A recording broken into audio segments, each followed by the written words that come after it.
Hi everyone and welcome back. This is Sky coming on to talk to you about the comprehensive astrology for March 2024. I hope you're all doing really well and excited to talk about a pivotal, major month ahead. We have a build up to eclipse season happening this month, a lunar eclipse this month, and building up to one of the most intense total solar eclipses in April. I hope you're all excited for the changes that we are definitely walking through right now. We have a lot to talk about in this video.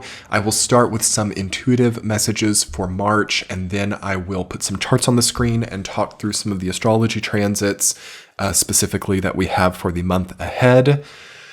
Okay, so March 2024, there is kind of a greater understanding coming in here about what is holding us back. Okay, there's a lot of intel coming to the collective consciousness about certain attachments or certain preconceived notions that were inhibitors to our overall potential.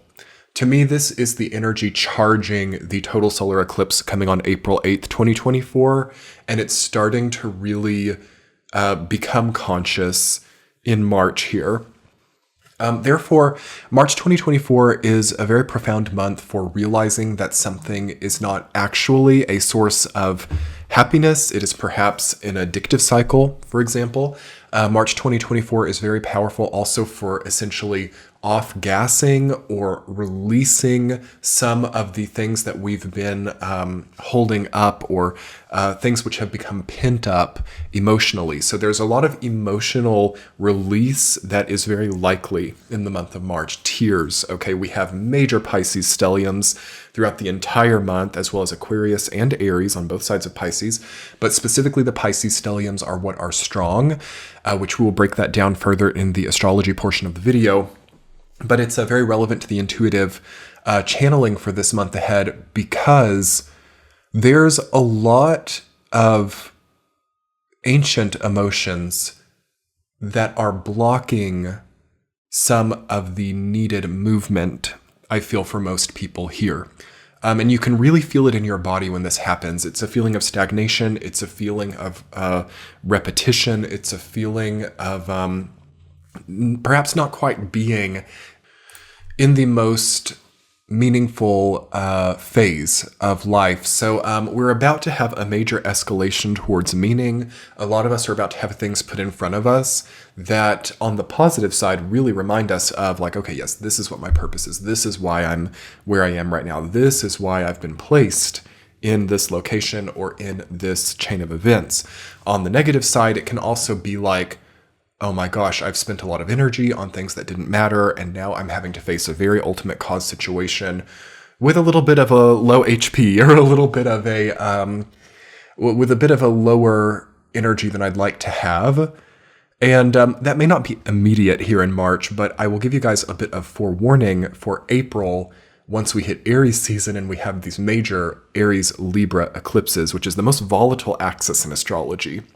So eclipses are also one of the most volatile transits or, I suppose, celestial events. Combining those two, it's very possible to have unexpected expenses. Okay, it's very possible to have also just like events or experiences or contacts with people that you could have never expected. Problematic relationships can surge, okay, during this time. There will also be a lot of polarity, okay? So people being very hot and cold, people being very volatile, especially if you are dealing with anybody who has a strong Aries-Libra axis in their chart. You want to know that there is perhaps a bit of tension and volatility that will be oncoming. So what does that mean for March 2024? What a profound time for rest, rejuvenation, hibernation, and regrouping.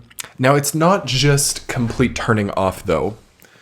For some people, it could become that if you're very burned out or if you've been having a lot of struggle with attaining some type of sustainable energy output. It is more like allowing certain spectrums of fear to rest It's allowing certain things which have been overdone, overstrained, or overcomplicated to rest. It's not just, again, a total turning off. It's a recognition of what is overstrained and a resolution for that strain that begins to introduce healthier pathways forward to basically do our energy more justice. So that's one thing that I'm also feeling is indicated by this combination of energies in March, the lead up to a very historic eclipse combined with major Pisces stelliums. It's like something's not been done right. Something has been way over gassed or way overdone to the degree that now it has to end or it has to eclipse out. And we're looking at a major transition phase, very Six of Swords from now until about May, actually, to get us into a different type of output or to get us up to date, up to speed, perhaps, with the way that things can actually be easier and more directed towards purpose now. So let's talk a little bit about that. Getting things easier and more directed towards purpose. This is a great way to combine this Aquarius, Pisces, Aries influx of energy that we're having for this entire month, but also throughout a little bit of February and April on either side. I've already been seeing that things can now be automated. Things can now be autonomous. Things don't have to be so forced or so extreme with the energy. We don't have to overthink things as much anymore. The Pluto and Aquarius that we have now is much more about allowing things to externalize in their natural way instead of being so forceful or being so pushy about expectations or controlling outcomes. So a great way to work with the energy of March is to allow certain outcomes to be completely what they are and not having to interfere or intervene with them. Another great way to channel this is automating things in your life. So you can delegate, you can automate, you can also let other people take the baton in some cases. What I mean is like things that you've controlled for such a long time or things you've enforced yourself to do can now be handed over. So it's not just delegation, but it's almost like passing the baton or allowing yourself to move on to a new journey while still having, I don't know what the word is, like ascent for the previous journey through your connection to who the energy is like passed to. So there's like a passing of energy also happening here. So this can be like renting out your house. This can be on a material sense. In another sense, this could also be something like allowing a cheating spouse to go to that person and moving on. This can be like stepping away from a previous business, but still being connected to it sort of like vicariously, but maybe electing new management, something like that.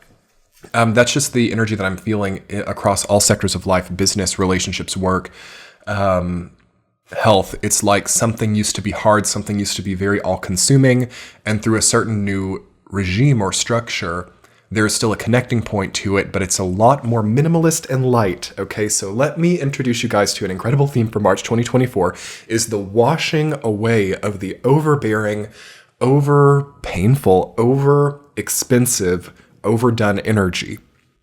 What needs to be washed away in your life? Is there some type of unhealthy habit that you need to let these Piscean waters just like basically wash away? Is there some kind of hanger on, or what's the word, like parasitic energy? Is there something that's like taking 80% of your energy and giving you 15% back?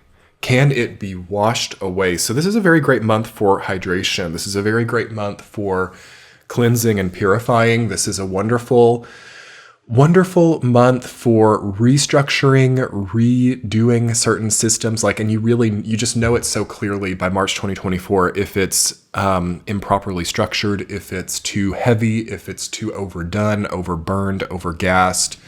And these Piscean waters coming through these major Pisces stelliums are going to wash that away.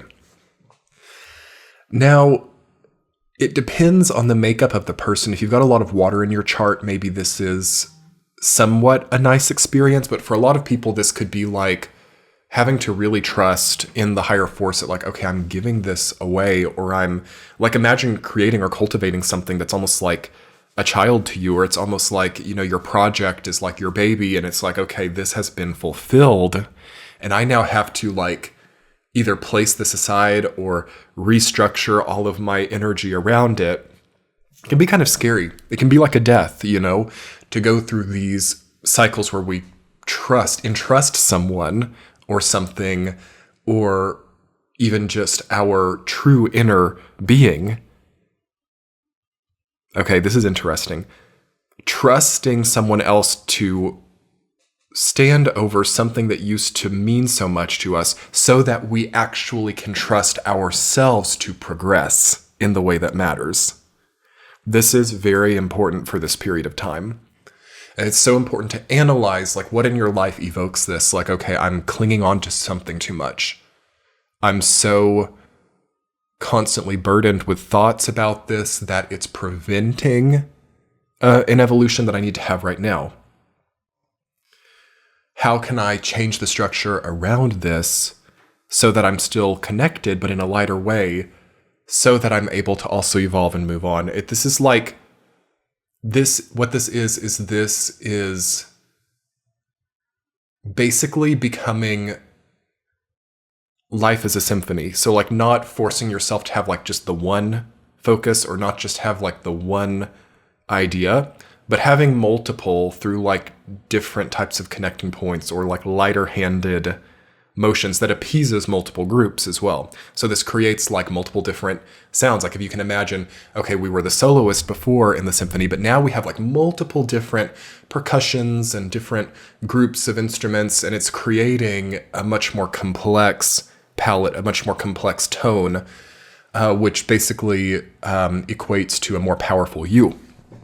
So that's kind of like what we're moving through this time, but this may not be realized until after the eclipse. And I know for some people this is like a lot to visualize, but the Aquarian energy that we've moved into is about multitasking. It is about multiple focuses. Even though it's a fixed air sign, I feel that Pluto in Aquarius is very tied to like having multiple significances, having multiple different area connections, and it's very sort of like Renaissance.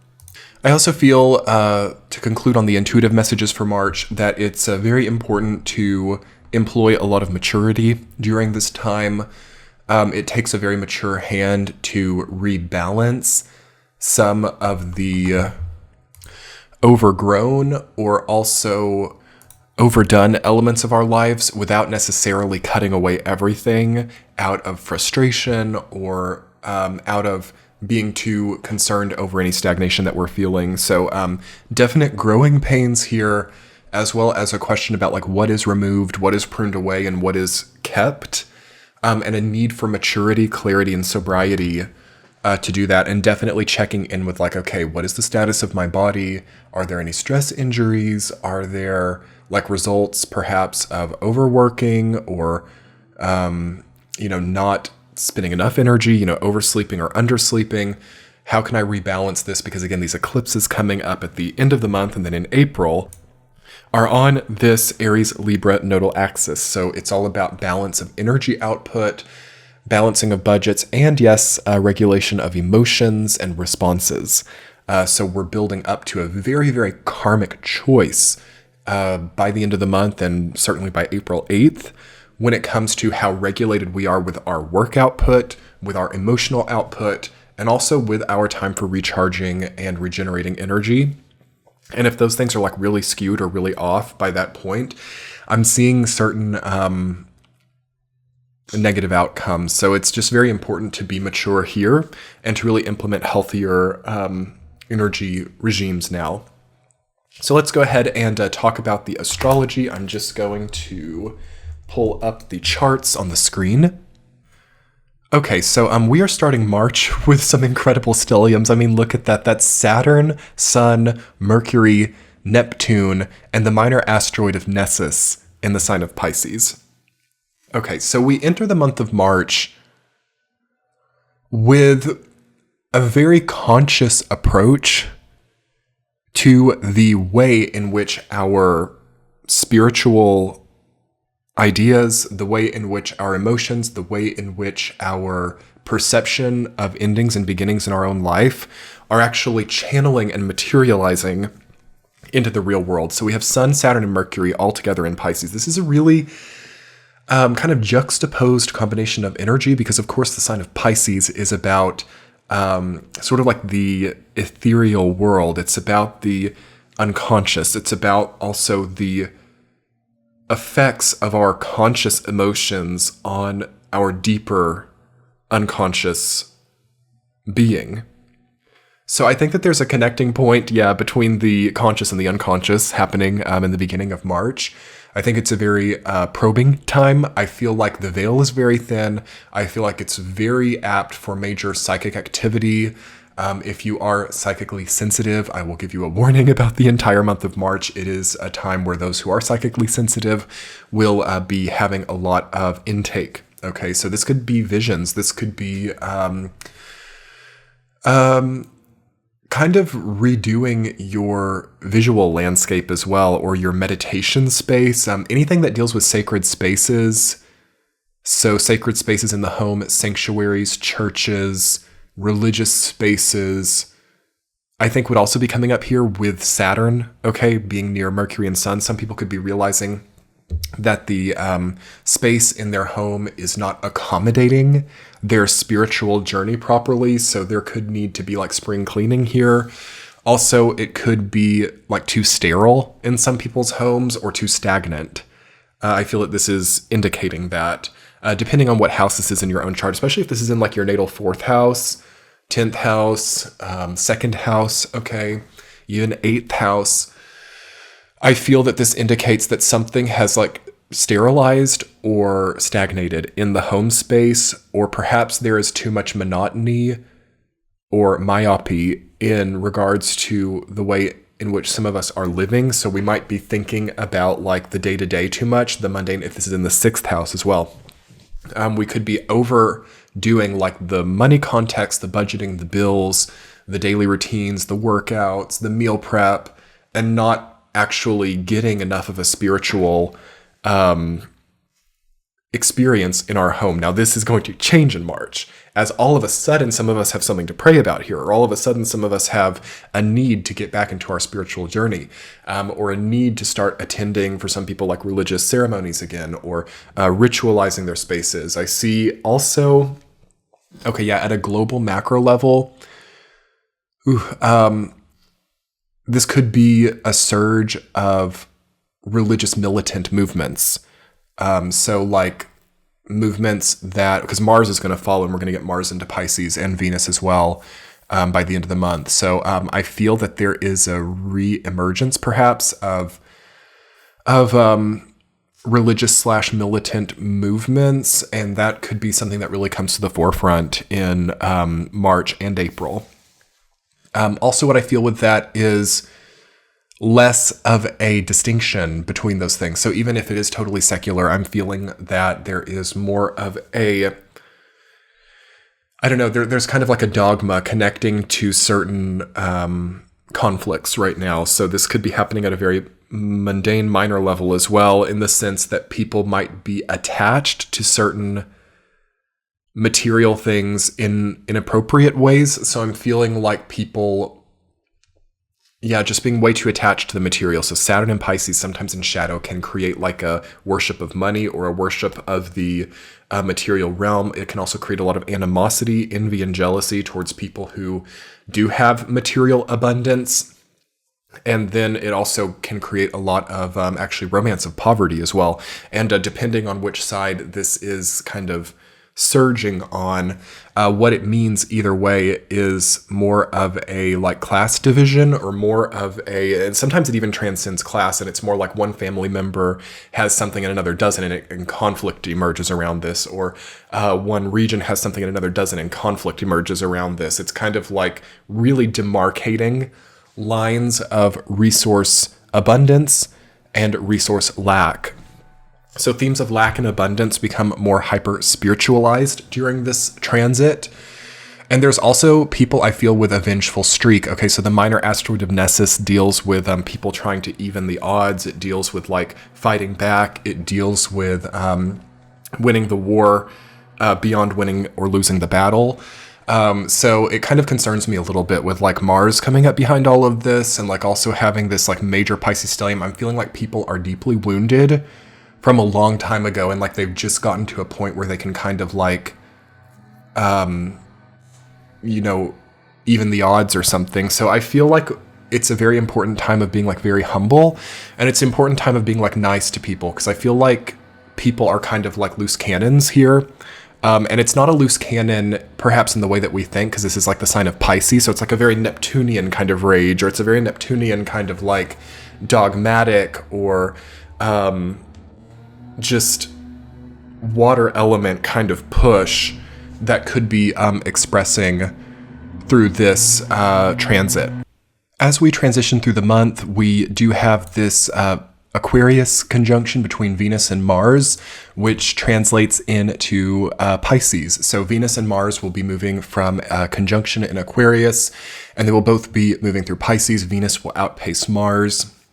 So we're definitely having an evolution of relationships happening throughout March. Aquarius is actually the sign of detachment, though, so I could also see breakups or like positive endings to relationships, positive detachments in relationships, also certain issues which have been like really contentious in relationships, whether romantic, platonic, or familial, can start to have detachment, or you can see more distance growing in relationships during this time. Although throughout March, you can have things start to get more congenial through detachment or through acknowledging boundaries as well. It's an interesting time of the erosion of old boundaries and the creation of new boundaries that will be happening through March as well. But as the Pisces stellium changes to Aries, of course, we have the sun applying toward the North Node, Chiron, and Mercury in Aries by the end of March. And then it's followed up by the large Neptune, Venus, Nessus, Saturn, and Mars in Pisces. That's a point in time as we advance through Mars where any type of dis-ease, dislocation, or instability will become very clear. And again, that's where we're going to see a lot of washing away and creation of new boundaries, new structures, new capacities. And also, there's a new sort of autonomous way that many of the things in our lives are going to start working, and it's important to not be too attached to the old way that things have worked, the old status quos, the old kind of tried and true way, because a lot of that is washing away and making room for a lot like lighter, kind of linear, and at least more weightless way forward. So a great time to do light work, a great time to understand breath more and to understand the lighter aspects of your personality, the lighter aspects of your life. And I would say move more towards those things here and allow a lot of detoxification of the old, heavy and outworn. So anyway, everyone, that's what I'm feeling for March 2024. All 12 of the individual sign-by-signs are now available on Patreon, so you can get all of your individual readings for each sign, Aries, Taurus, all the way through Scorpio, Capricorn, Aquarius, Pisces, all available on Patreon. They're seamless, ad-free, and it is the way that this channel keeps running. I also do weekly tea chats over there, so that will be linked below. Come see this channel on Patreon. Subscribe below also to get more information about the oncoming eclipses and different astrology transits that I will be making videos about. Hit the thumbs up if you weren't able to get this video out there, and have a wonderful March 2024. Much love. Bye.